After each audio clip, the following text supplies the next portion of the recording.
देख रहे हैं आप फिट इंडिया के सुपर हिट बुलेटिन में आपका स्वागत है। मैं हूं श्रुतिका, आप सभी के साथ। गुड मॉर्निंग, मैं हूं आपके साथ श्वेता श्रीवास्तव। देश दुनिया की तमाम बड़ी खबरें लेकर एक बार फिर से हम दोनों हाजिर हैं। आपको बताएंगे देश दुनिया की तमाम बड़ी खबरें, साथ में मनोरंजन का हाल और स्पोर्ट्स की चर्चा भी होगी। तो शुरू करते हैं फिट इंडिया का सुपर हिट बुलेटिन।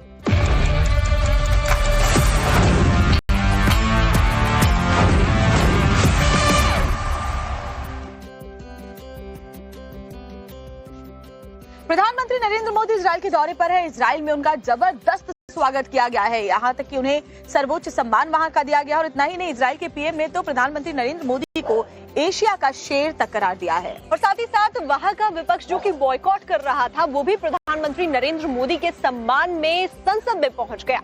और तस्वीरें जो वहां से सामने आती हैं, वो हर भारतवासी का सीना गर्व से चौड़ा कर देती है। आपको तस्वीरें दिखाएंगे, क्योंकि दूसरी तरफ भारत में इसको लेकर के सवाल उठाए जा रहे हैं। वहीं भारत में ओवैसी मोदी के इजराइल दौरे पर भड़क गए हैं, तो वहीं जिस तरीके से सम्मान इजराइल में प्रधानमंत्री नरेंद्र मोदी को दिया गया, वो देखने लायक है। तो सोचिए, इजराइल का जो विपक्ष है, जो मोदी के लिए अपना बायकॉट तक रद्द कर चुके थे और मोदी के सम्मान में पार्लियामेंट पहुंच गए, वहीं आप यहाँ पर विपक्ष देखिए, अपने देश में देखिए कि वो कैसे उनको ये सम्मान भी हजम नहीं हो रहा।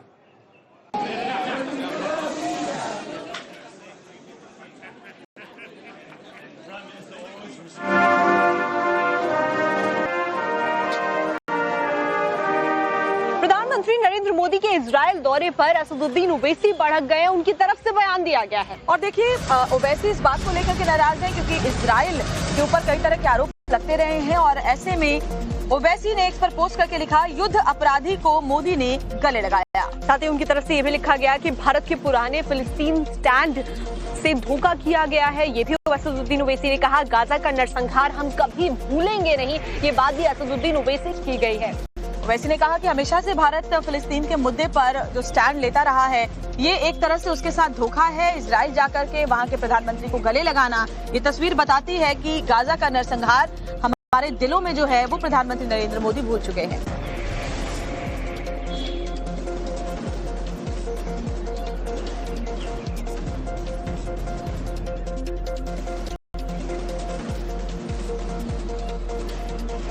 और ये जो पोस्ट आप देख रहे हैं, एक्स पर पोस्ट किया है असदुद्दीन ओवैसी ने, जिसमें देखिए उन्होंने लिखा है, युद्ध अपराधी को मोदी ने गले लगाया, भारत के पुराने फिलिस्तीन स्टैंड से धोखा किया।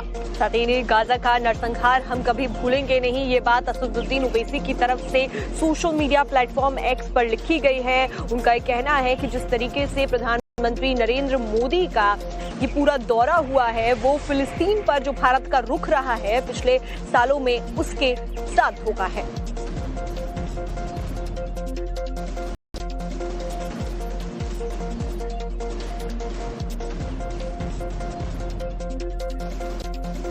गाजा का नरसंहार हमेशा याद रखा जाएगा। ये तथ्य कि भारत के प्रधानमंत्री ने इस समय इजराइल का दौरा करने का चुनाव किया और एक युद्ध अपराधी को गले लगाया जिसके खिलाफ वारंट है।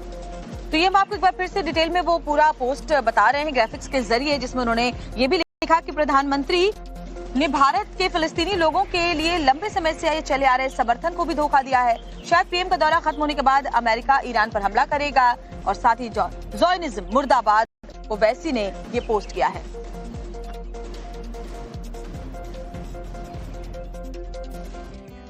का रंग ऐसे लगता है कि चढ़ने लगा है और हर जगह सजावट, रंग देखने को मिल रहा है। लेकिन अगर होली की बात करते हैं तो सबसे पहले जहन में जिक्र आता है कान्हा की नगरी मथुरा का, और साथ ही साथ बरसाने का, जो कि राधा रानी की जन्मस्थली है। वहां पर लठमार होली खेली गई और ऐसे में सभी झूमते हुए नजर आए हैं। तस्वीरें देखिए। होली के पहले ही ब्रिज में होली की धूम है। दुनिया भर में मशहूर बरसाना की लठमार होली बड़े ही उत्साह और उमंग के साथ खेली गई। चेहरे पर घूंघट, हाथ में लठ और उनके सामने हाथों में ढाल लिए नंदगांव के हुरियारे। राधा रानी रूपी गोपियों ने नंदगांव के कृष्ण रूपी हुरियारों पर जमकर लाठियां बरसाईं।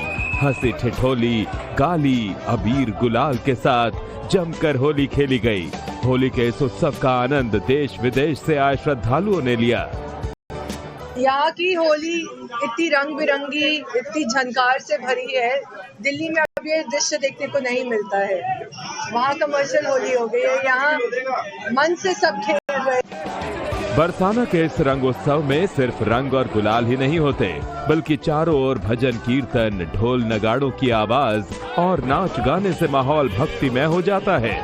हजारों साल से चली आ रही इस परंपरा के तहत नंदगांव के हुरियारे का पहले बरसाना के लोग ठंडाई और भांग से स्वागत करते हैं। उसके बाद हुरियारे रंगीली गली पहुंचते हैं, जहां बरसाना की हुरियारिनों को होली के गीत गाकर रिझाते हैं। कहा जाता है कि इस होली को देखने के लिए स्वयं देवता भी आते हैं।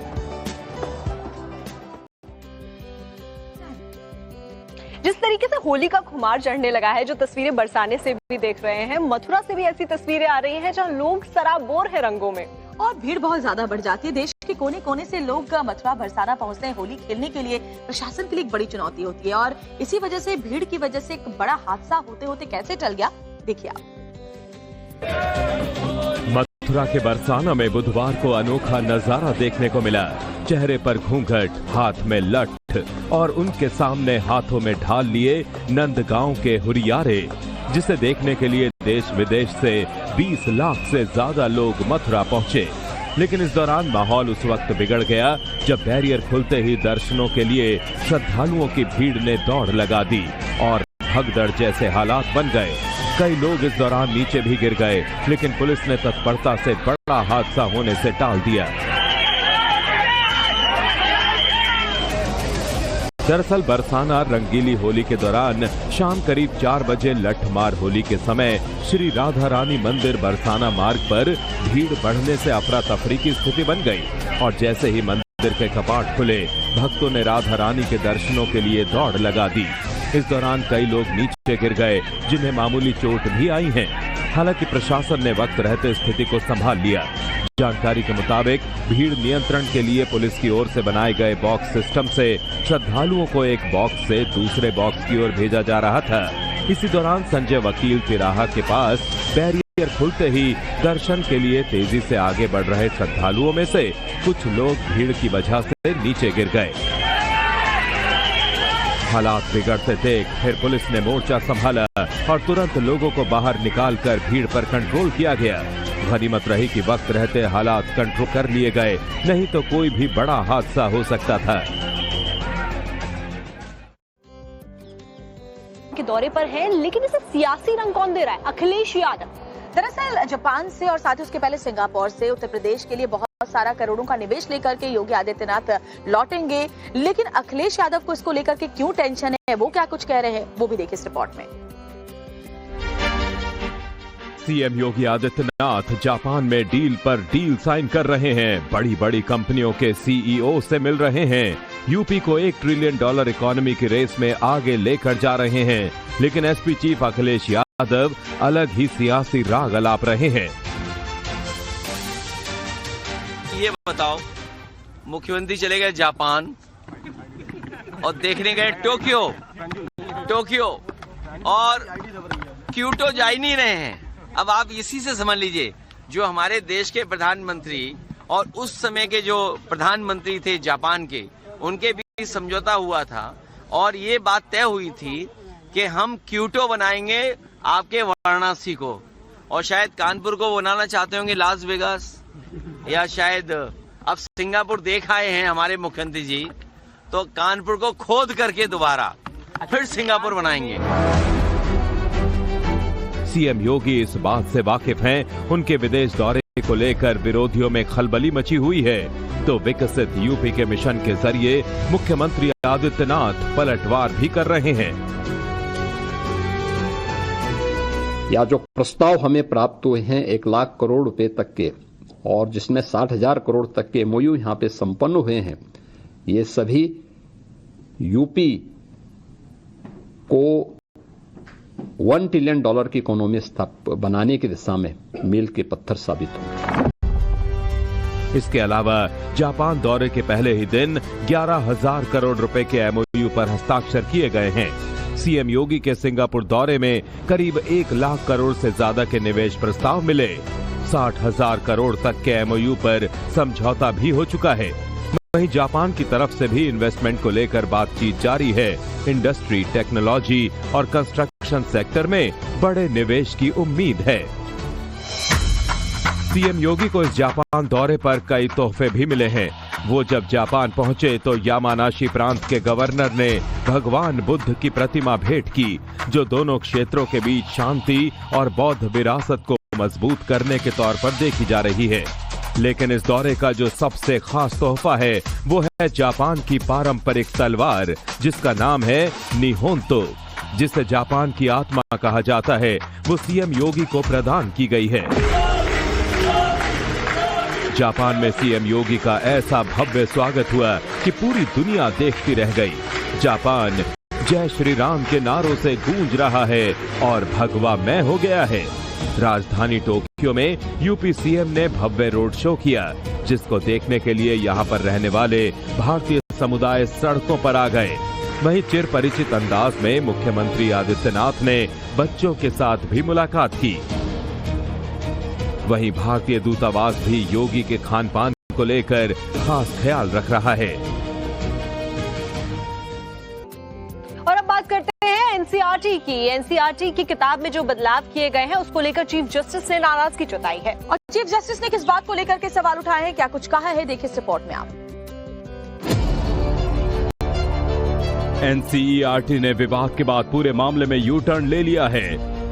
एनसीईआरटी ने माफी मांगते हुए क्लास 8 की सोशल साइंस पार्ट 2 की किताबों की बिक्री पर फिलहाल रोक लगा दी है। अब ये ऑफलाइन और ऑनलाइन उपलब्ध नहीं है। सीबीएसई की किताब में न्यायपालिका में भ्रष्टाचार का अध्याय शामिल किए जाने का मामला सीनियर एडवोकेट कपिल सिब्बल ने सुप्रीम कोर्ट में चीफ जस्टिस की बेंच के सामने उठाया था, जिस पर सुप्रीम कोर्ट के चीफ जस्टिस सूर्यकांत ने संज्ञान लेते हुए गहरी नाराजगी जताई और कहा कि किसी को भी इस बात की इजाजत नहीं दी जाएगी कि वो न्यायपालिका को बदनाम करे। बता दें कि एनसीईआरटी ने किताब में न्यायपालिका में भ्रष्टाचार को लेकर एक चैप्टर जोड़ा है, जिस पर सीनियर वकील अभिषेक मनु सिंघवी ने एनसीईआरटी पर भी आपत्ति जताई है।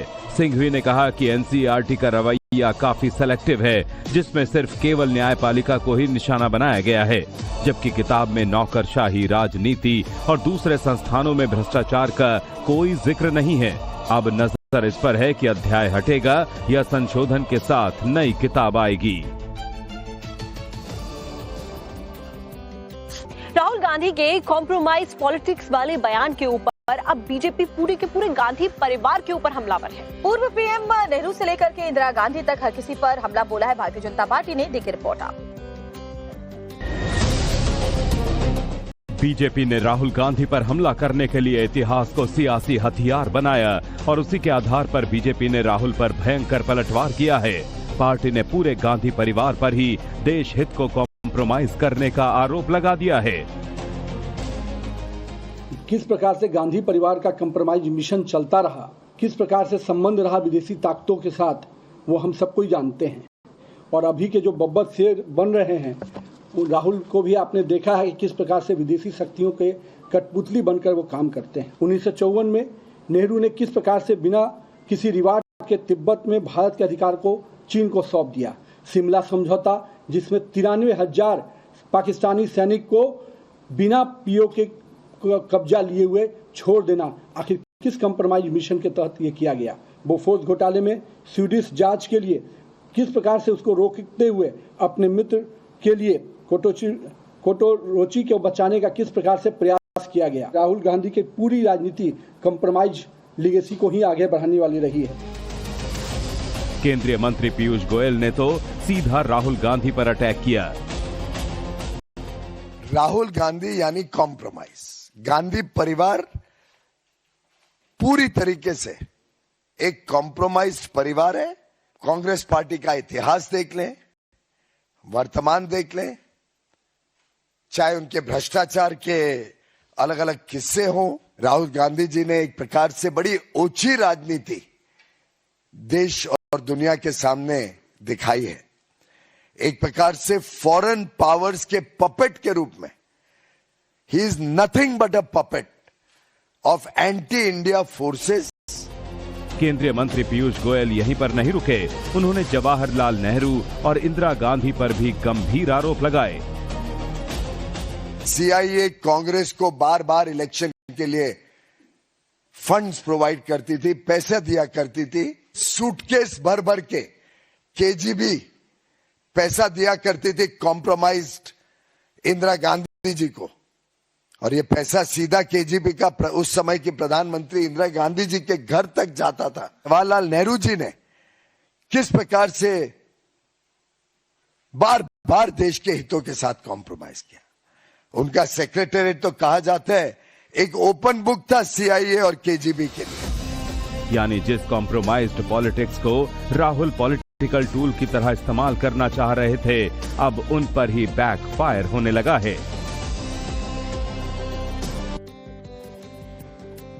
अब आपको बिहार की खबर दिखाते हैं, जहां आरजेडी ने नीतीश सरकार पर शराबबंदी को लेकर गंभीर आरोप लगाए हैं और ऐसे में ये भी कहा है, एक डायरेक्ट चैलेंज देते हुए कि वो ये दिखा सकते हैं सबके सामने ऑर्डर करके और शराब आ जाएगी। आप देखिए रिपोर्ट।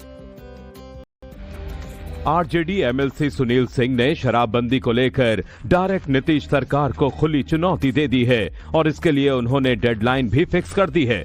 सुनील सिंह ने कहा कि वो 27 फरवरी को यानी कल शराबबंदी की हकीकत सबके सामने लाएंगे। आरजेडी नेता ने कहा कि शराबबंदी सिर्फ कागजों में है, जबकि सच्चाई ये है कि बिहार में हर जगह शराब की सप्लाई हो रही है, जिससे यहाँ के लोग नशे का शिकार हो रहे हैं।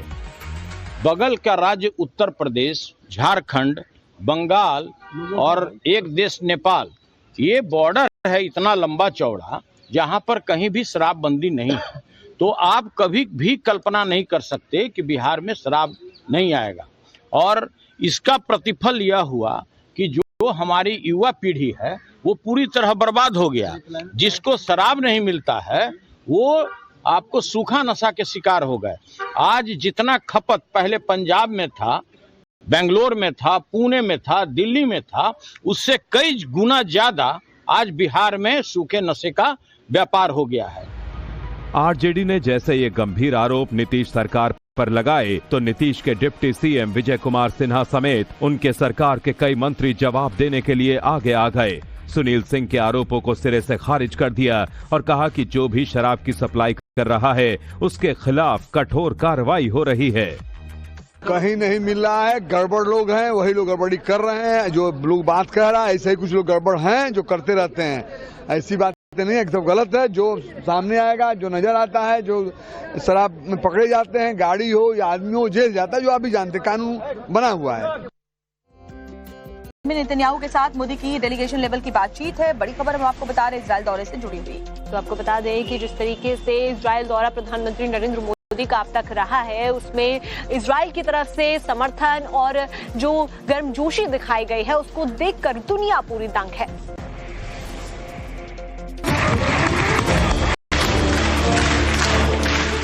प्रधानमंत्री नरेंद्र मोदी का इससे पहले इजरायली संसद में भव्य स्वागत हुआ। पीएम मोदी के इजरायली संसद में आते ही मोदी मोदी के नारे लगने लगे। सत्ता और विपक्ष दोनों ने एक सुर में प्रधानमंत्री मोदी का अभिवादन किया।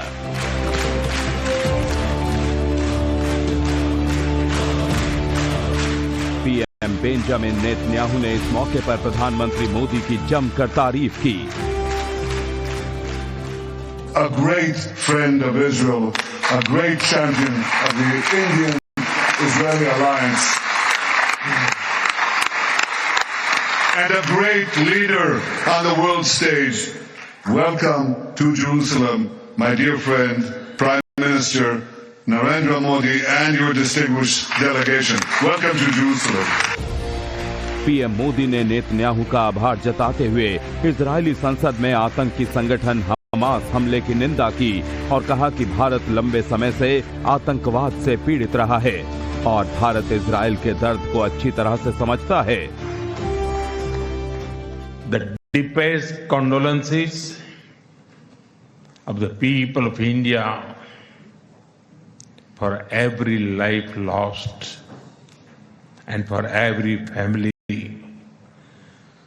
whose world was shattered in the barbaric terrorist attack by Hamas on October 7. We feel your pain. We share your grief. India stands with Israel firmly, with full conviction in this moment and beyond.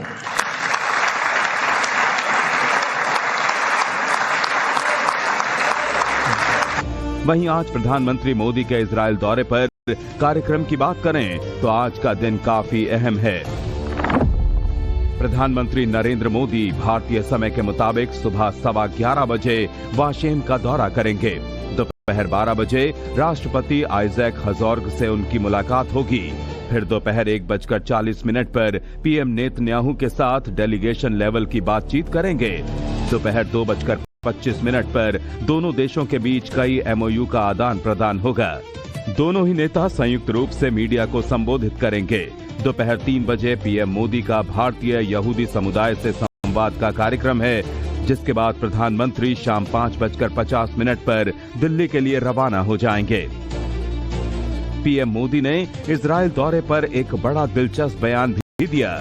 उन्होंने कहा कि जिस दिन उनका जन्म हुआ उसी दिन भारत ने इजरायल को मान्यता भी दी।